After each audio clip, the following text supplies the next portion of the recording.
When you buy a car, it's all about negotiating the best deal, right? Well, several customers thought the deal they were offered was just too good to pass up. But that offer left them calling our On Your Side consumer reporter, Jen Strathman. Well, Danita, let's face it, it's expensive to maintain a car. So when a local dealer offered a free service, customers signed on the dotted line. But that deal did not last as long as the customers expected.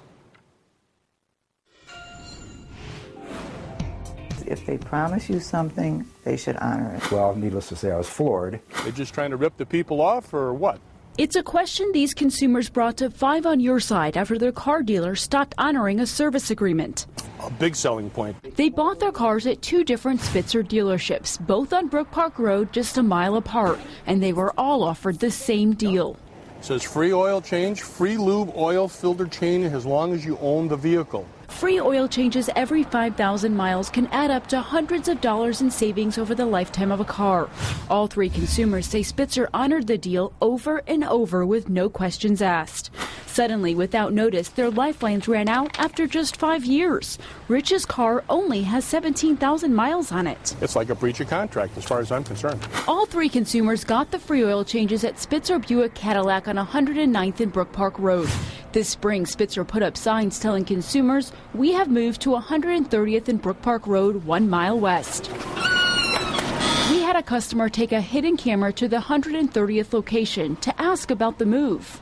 Am I doing maintenance for my Buick over here? You can. Okay. The free oil changes are gone. What happened to those?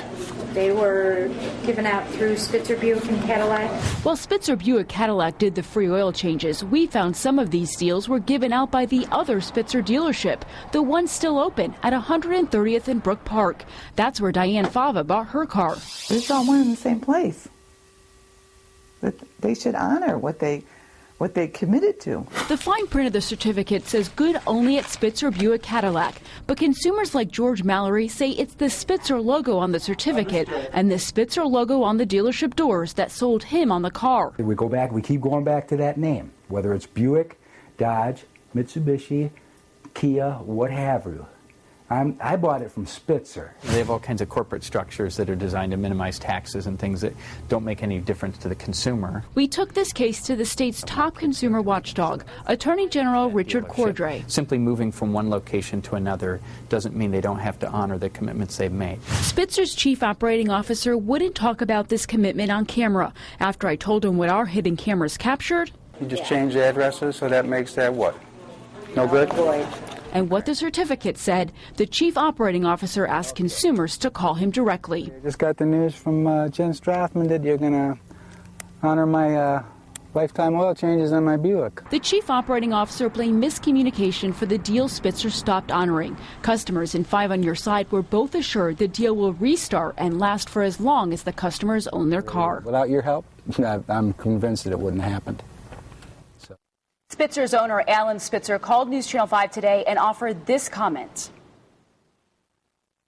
We've been in business for 106 years now, and we didn't get there by not taking very good care of our customers and giving good service. I'm sorry there was some kind of misunderstanding, but it certainly isn't what we're all about.